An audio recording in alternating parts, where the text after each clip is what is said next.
La Biblia habla de que el pueblo de Israel iba a retornar.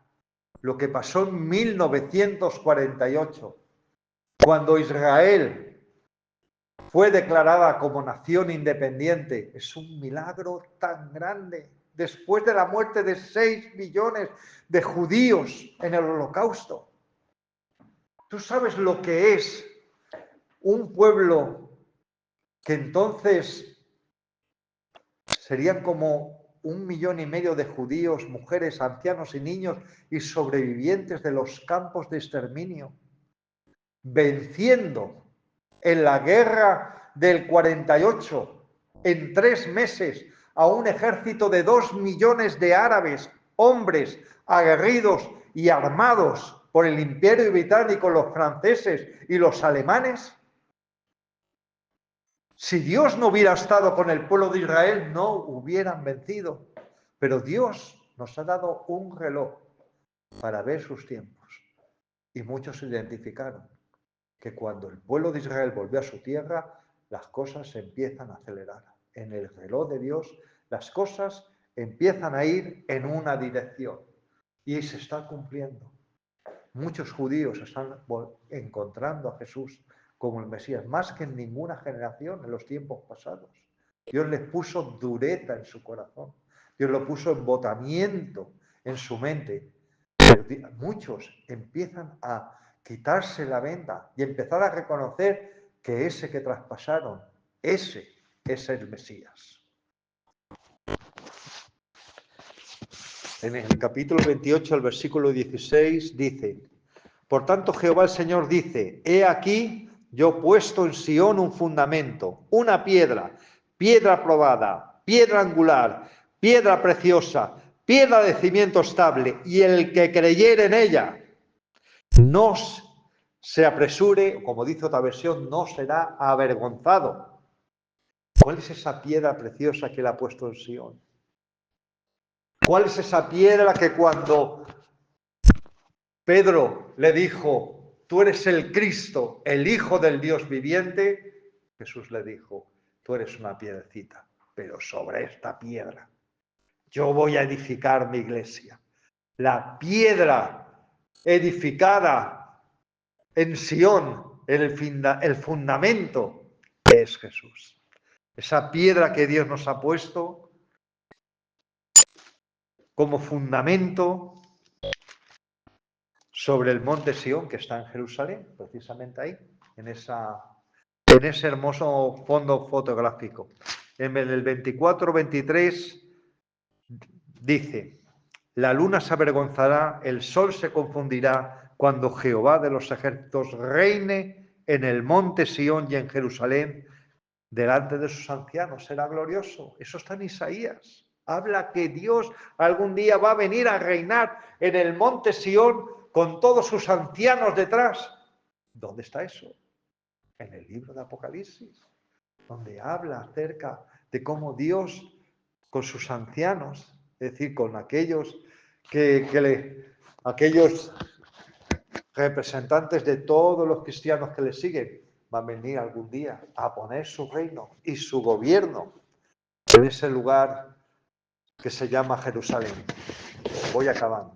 Pero ahora viene, y bueno, ¿y esto de qué manera lo vamos a poner en práctica? ¿Esto de qué forma práctica? Aparte de una teología hermosa, unos pensamientos hermosos, ¿de qué forma yo puedo poner estas cosas en práctica para saber cómo prepararme para lo que está por venir? ¿Cómo nos vamos a preparar? Pues vamos a ver la aplicación. En el 26, versículo 7, dice: el camino del justo es rectitud. Tú que eres recto, pesas el camino del justo. ¿Qué es lo primero que tienes que hacer? Busca andar en rectitud en medio de esta generación maligna e incrédula. Busca andar en el camino recto de Jesús y no te tuerzas, porque hay muchos caminos torcidos. Este viernes, cuando estábamos evangelizando, a un chico que se llamaba Johnny nos decía: mira, es que yo estuve en la iglesia evangélica semana pasada, un chico católico, venezolano.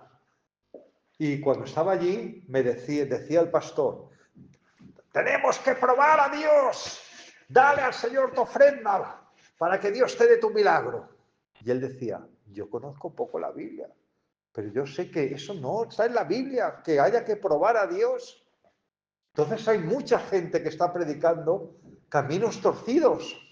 Y cuando el pastor de esta supuesta iglesia, que yo creo que eran los brasileños de estos que hay por ahí, que se llaman ahora Centro de Ayuda, antes Iglesia del Espíritu Santo, antes Iglesia del Reino de Dios, se van cambiando cada 2 por 3 el nombre, se acercó a él y le dijo que por qué no había dado su ofrenda y demás. Y dijo, mira, yo he venido aquí no a que Dios me haga un milagro, yo he venido aquí buscando a Dios. Buscando a Dios. Hay tanta gente ahí buscando a Dios y se encuentran gente que le da patadas a la Biblia. ¿Dónde están? Pero aquí dice que el recto buscará andar en ese camino. Dice el 8, también en el camino de tus juicios, oh Jehová, te hemos esperado. Tu nombre y tu memoria son el deseo de nuestros corazones. Más que nunca tienes que buscar enamorarte de Dios, buscar sus juicios, buscar su conocimiento, buscar sus caminos. Hay un desconocimiento de la palabra, pero tremendo, en la gente que se llama pueblo de Dios. Un desconocimiento de la Biblia, una falta de conocimiento de las cosas que la palabra enseña acerca de Dios, acerca de cómo caminar, acerca de la rectitud, acerca de todo. Vamos, es que antes había concursos de memorización de versículos bíblicos, los niños salían ahí al frente de la iglesia, a ver quién sabía más versículos de memoria. Bueno, pues oye, estaba muy bien, era muy bonito. Yo tenía un trivial bíblico, lástima que lo perdí, pero estaba muy bien, pues hacía un montón de preguntas como el trivial, pero acerca de la Biblia, acerca de todo. Pero es que verdaderamente, Dios mío, qué mal está el pueblo de Dios. Yo escucho a muchas cosas en internet que yo digo, pero bueno, eso en mi Biblia no está. Lo que este hombre está enseñando es que no está en mi Biblia. De unas barbaridades alucinantes. Y la gente se alimenta de esas cosas. Dice el versículo 9, con mi alma te he deseado en las noches. Fíjate, Isaías, en medio de lo que estaba viviendo, mi alma te ha deseado en las noches. Y en tanto me dure el espíritu dentro de mí, madrugaré a buscarte. Ese es el gran secreto de una vida llena de Dios, una vida resiliente, una vida resistente en medio del mundo, esa pasión, ese anhelo por Dios en la noche, en la mañana. Yo a veces me desvelo, se me va el sueño y te digo una cosa, humanamente hablando, tengo la tentación de decir, bueno, no, ya que no me duermo, voy a ponerme a ver una película, una serie, cualquier rollo de estos, que humanamente uno puede pensar, que hasta que me quede así dormido. Pero sinceramente, cuando he podido recuperar el sueño mejor es cuando he cogido un libro cristiano, me he puesto a meditarlo por la noche, hasta que verdaderamente ha llegado un momento que me ha llegado un sueño profundo, pero lleno de Dios. ¿Estás seguro? Lleno de Dios. Porque entre dormirte escuchando los gritos, los tiros y las burradas que hace la gente en las películas, al irte a dormirte meditando los pensamientos de Dios, no veas qué diferencia. Pero si te acuestas con Dios, ¿con quién te vas a levantar? Te vas a levantar con Dios. Eso está clarísimo. Mientras dure el Espíritu dentro de mí, madrugaré a buscarte, porque luego que hay juicios tuyos en la tierra, los moradores del mundo aprenden justicia. Unos sí, pero otros no. Unos van a aprender justicia porque buscan a su amor, a su anhelo, a su deseado, pero otra gente no la va. No la va a encontrar. Precisamente el versículo que antes hablábamos es el versículo 10. Se mostrará piedad al malvado y no aprenderá justicia. Desgraciadamente, mucha gente no va a aprender los juicios a través de los juicios que Dios va a traer a esta tierra. Vamos al capítulo 25, versículo 1.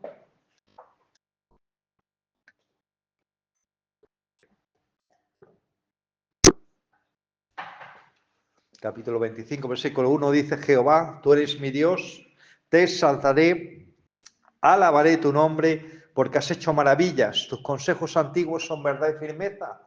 Alabar en tiempo de tribulación es lo que cambia las cosas, porque alabar cuando te va bien, como ayer, es lo más humano del mundo, pero alabar en tiempos de dificultad cambia todo. Dice la Escritura: sacrificio de alabanza, fruto de labios que confiesan su nombre. Cuando la alabanza te es un sacrificio, cuando la alabanza te es un negarte a ti mismo, porque humanamente te intentan ganas de amargarte por lo que te está pasando, pero decides alabar a Dios y confesar su nombre y de centrarte en Él, porque la alabanza está centrada en Dios, no en nosotros. Esas iglesias de canta, baile, da la vueltita y rollos por el estilo, y fiesta, fiesta, vamos a celebrar. Bueno, pues mira, no es alabanza, es otra cosa. La alabanza está centrada en Dios, en el que le da igual que sea música moderna, antigua, gitana o flamenco, lo que sea, pero está centrada en Dios. Él es el centro de la alabanza, no es mis sentimientos, mi movimiento, mi rebobinando, remolineando, lo que sea. Dice en el 25.2, porque... Vale. Saltamos a otro versículo. El 4 dice: porque fuiste, 25.4, porque fuiste fortaleza al pobre, fortaleza al menesteroso en su aflicción, refugio contra el turbión, sombra contra el color, porque el ímpetu de los violentos es como turbión contra el muro. Sabes que este versículo tiene una historia interesante, porque dice: tú eres refugio al pobre, al menesteroso, a aquel que es atacado contra el turbión y los violentos. ¿Sabes lo que hacían cuando querían conquistar una ciudad y esta ciudad tenía murallas? Pues una de las cosas que hacían es pegarle fuego a las murallas. Claro, tú pones un fuego donde hay una muralla y tiene una estructura interior de vigas, de madera, con piedra, argamasa, lo que hacían para construir esos muros en esa época. Cuando le pones al lado un buen fuego, eso empieza a quemar por dentro las piedras, quemar por dentro las vigas interiores y empieza a derrumbarse toda la estructura. Satanás es muy listo. Dice: ¿cómo puedo destruir la fortaleza de tu vida? Vamos a ponerte un fuego. Te vamos a echar un buen fuego, a ver si así, o un turbión. Un turbión era como los vendales, ¿cómo se llamaban? Los de los vendavales estos. Tornado. Los tornados. Un buen tornado. Ya verás en el trabajo, te van a dar bien tus jefes, vas a ver en la economía, te va a dar bien Hacienda, vas a ver en la familia, te voy a atacar a través de tus hijos, vas a ver en la iglesia, se van a liar a pelearse los hermanos. Satanás es un experto. Él sabe cómo intentar trastornarnos. Ahora bien, Dios no quiere trastornarnos. Lo que Dios quiere es que pongamos en Él nuestra esperanza. Amén. Me estaban contando un testimonio una hermana de que se sintió atacada en su corazón, de verdad. Y a veces Satanás nos ataca físicamente. O sea, de repente empezamos a sentir unos pinchazos y unos dolores que pueden ser naturales o puede que no sean. Pero en este caso, la prueba de que no eran naturales es que cuando esta hermana empezó a reprender ese dolor a esos demonios, de repente desapareció por completo. Entonces tenemos que estar atentos para saber, tener esa sensibilidad, saber que el enemigo nos va a atacar de muchas maneras. ¿Tú no notas que a veces, de repente, en un día empiezan a romperse los cristales cada 2 por 3? Como de repente, o sea, no, como algo que no es normal, se haga un pumbazo, se haga un pelote, pero bueno, ¿qué está pasando aquí? Como si de repente hubiera un espíritu rompedor de cristales por todas partes. Es decir, el enemigo va a buscar turbarnos de alguna manera y tenemos que estar atentos a tomar autoridad sobre todo aquello que el enemigo nos quiera poner. Yo a veces me he sentido, yo me acuerdo una vez, me vino una factura de la luz de 2.000 euros. Fue un error de la compañía, ¿vale? Pero te aseguro que cuando yo abrí esa carta y me vi 2.000 euros, de verdad, me fui a un parquecito que está en mi casa, señor, y se la puse así delante del Señor. No tenía dinero ni para pagar 200. Mira esto que hay aquí. De verdad. Y cuando yo me puse delante del Señor, lo que sentí fue paz en mi corazón. Señor, no sé lo que me va a pasar. No tengo ni idea. Pero yo sé que tú tienes el control.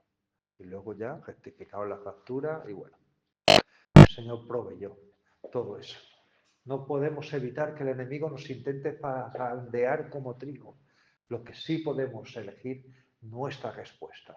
Si ponemos nuestra fortaleza en Dios o decidimos poner nuestra fortaleza en otras cosas. Voy acabando ya. En el mismo 25, versículos 6 y 7, dice: y Jehová de los ejércitos hará que este monte todos los pueblos banquete de manjares suculentos, banquete de vinos refinados, de gruesos tuétanos y de vino purificados. Y destruirán este monte la cubierta que están cubiertos todos los pueblos y el velo que envuelve a todas las naciones.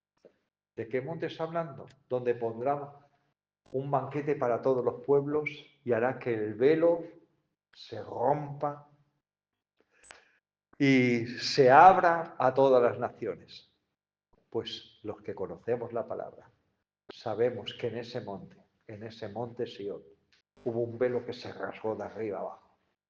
Hubo una mesa preparada para todo pueblo, para toda lengua, para toda nación, para que pudiesen comer de los manjares que solamente los sacerdotes, los levitas y el pueblo de Israel en ese tiempo podían comer.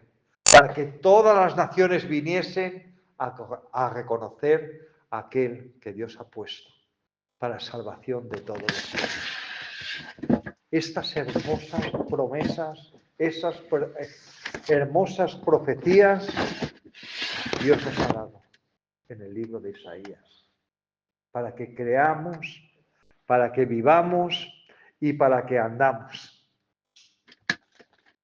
Vamos a leer unos últimos versículos. En el capítulo 26 dice: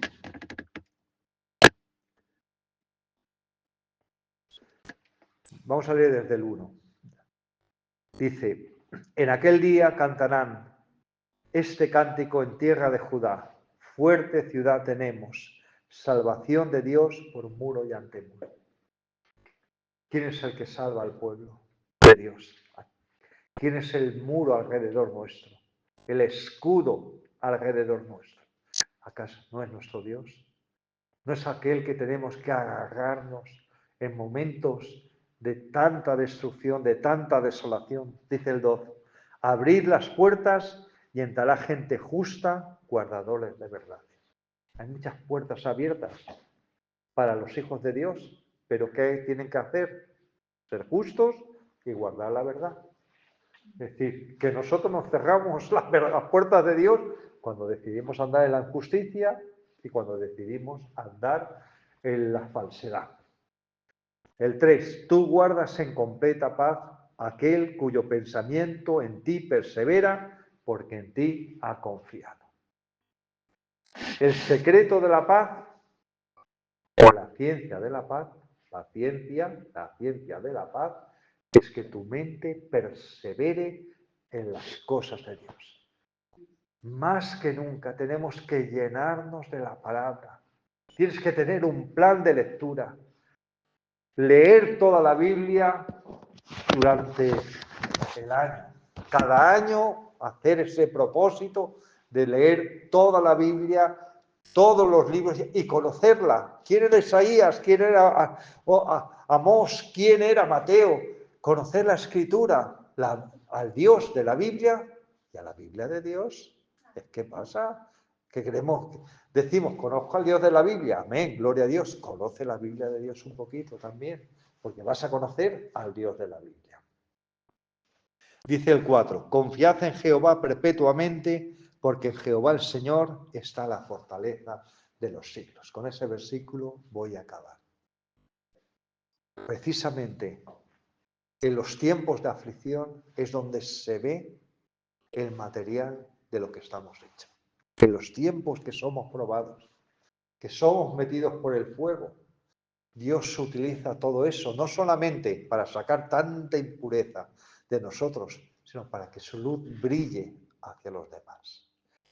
Y de verdad que en mi vida he visto como Dios me ha metido en situaciones muy desagradables, pero que la consecuencia de ellas es que he salido mejor hijo suyo y además he podido dar mucha luz a otros que estaban más ciegos. Por eso yo tengo un lema que me encanta decir: un tuerto es capaz de predicar a un ciego y mostrar el camino a un ciego perfectamente. No tenemos que ser perfectos, simplemente tenemos que tener esas ganas de traer un poquito de luz a los ciegos de este mundo, que hay muchos, aunque en nuestras vidas pues haya deficiencia, que Dios va a seguir trabajando. Vamos a cerrar los ojos